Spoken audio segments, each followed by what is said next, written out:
Well, hello folks, I hope you're all well. Now, I know you've been quite happily watching old footage I've dragged up from my hard drive from many years ago, and I'm quite appreciative of all the encouraging comments from such old footage, but this is new footage.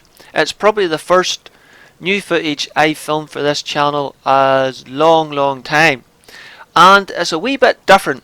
We're not using the rimfire today, we're using the 17 Hornet centerfire. So, why the 17 Hornet, you may ask? Well, one, because I can and I like to.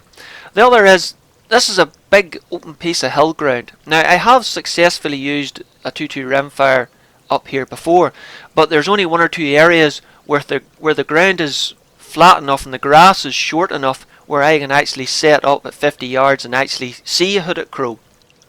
Plus, the weather conditions can change quite dramatically up here. What might seem a quite nice gentle breeze in the morning can turn into quite a strong wind later on, making you feel rather undergunned with a 2.2 rimfire, especially if crows want to land on a fence post 80 to 90 yards away. I have my bait and my decoy crow set up at about 93 yards, and the fence posts are about 100 yards behind that. I know there'll be people furiously typing away in the comments saying, "Why do you need a centerfire if you're only going to shoot just over 90 yards? I could hit them with a stone at that distance." Yes, I know, but this is vermin control, not make things harder for yourself for no reason and give the birds half a chance. As the farmer wants to hear about birds shot, not the 300-yard crow you just missed. The rifle's a CZ 527 Varmint and 17 Hornet, and with the 25-inch barrel and a Wildcat moderator on the end of it, it's a bit of a beast to manoeuvre around in such a tight hide. I also have the side shot scope mount with the Firefly SE8 mounted into it, so hopefully if we get something we should have some nice scope cam footage.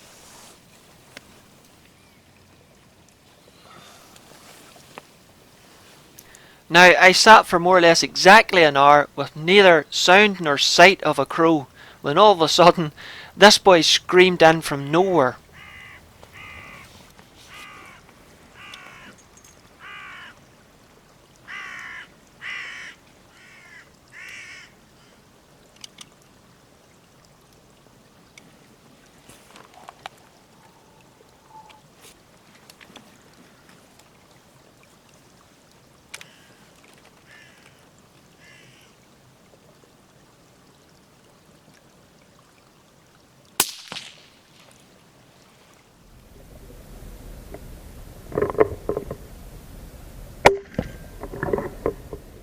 And just like that, we had a crow in the bag.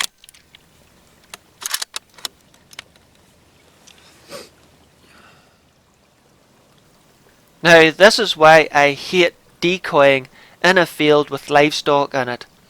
It's a massive field and there isn't many sheep in it, but they still always seem to get in the road, either knocking your decoys over or just deciding to lie down and fall asleep in front or behind your target. But thankfully these two seem to have lost interest and finally move off.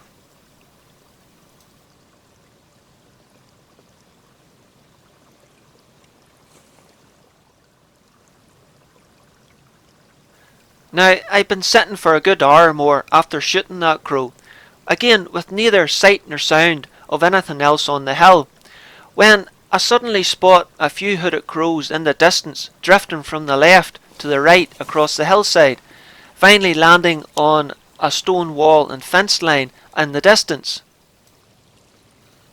The stone wall was about 270 yards away, and the bird on the ground was given a great opportunity for a long range shot, but I was absolutely convinced that any minute now they would spot my decoy and set up, and I would get a much easier 100-yard shot.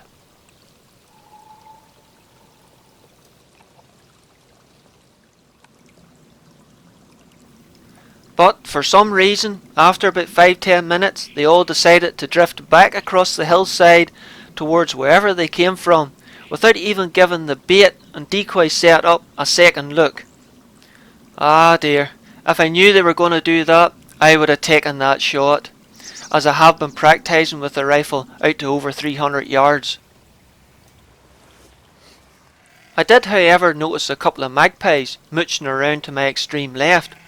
Unfortunately though, I wasn't able to get a bead on them. That's one disadvantage of these pop-up hides. Unless your target's directly in front of you, it's very difficult to get the rifle onto them, especially if you're sharing the hide with a camera and a tripod.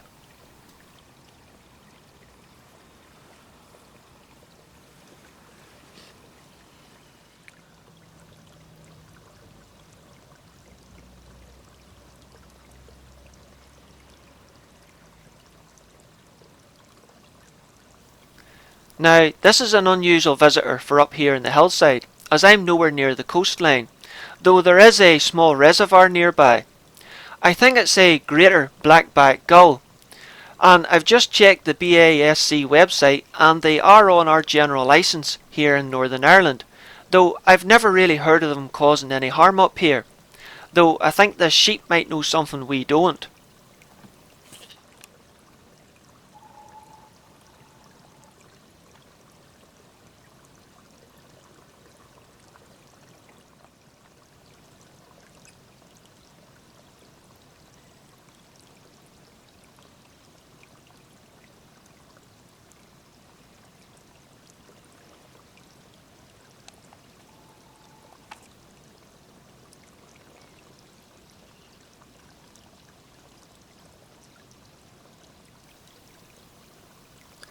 It does seem persistent,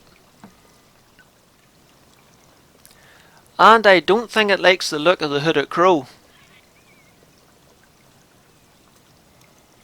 Now, I've no intention of shooting it, because at the time I wasn't sure if I could shoot it, plus the farmer has never complained about them doing any harm, so I left it alone and hoped it would act as a live decoy and maybe attract in something else like a nice hooded crow.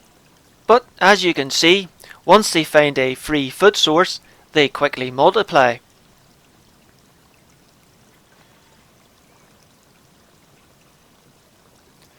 Oh, looks like the romance is all over.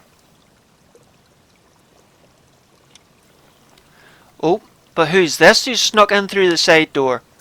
It's one of our magpies, and this time I should have no bother getting a bead on him.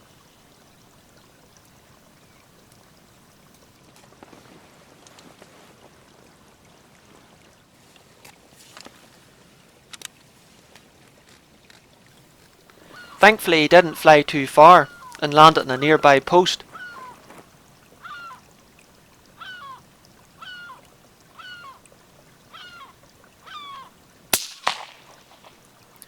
Magpie down.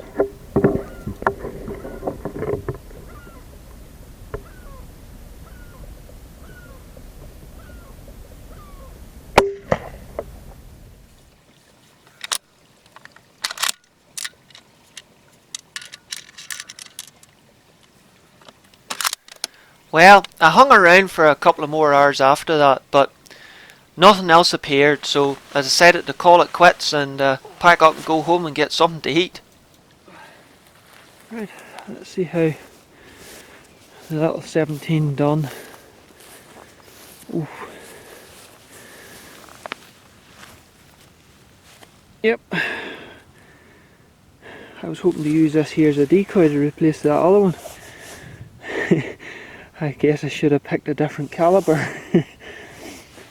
Yeah, the decoy bird looks a bit knocked about. I think the seagull had a go at him. Surprised it didn't fly off with that leg. But I have a magpie somewhere over there, off one of them fence posts. I'll go and find it now. I found my magpie. A little hard to reach. You can see what the 17 done to it. The remainder of it stuck to the top of the post.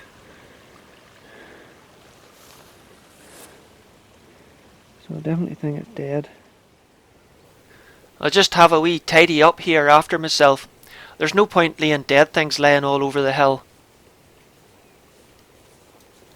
Yeah, I know, it's not a terribly big bag. This time last year I managed to get 4 hooded crows with the Hornet in a gale and the hide trying to blow around my ears, but at least it didn't blink, and some people have been asking me for new footage with the Hornet, so here you go, hey.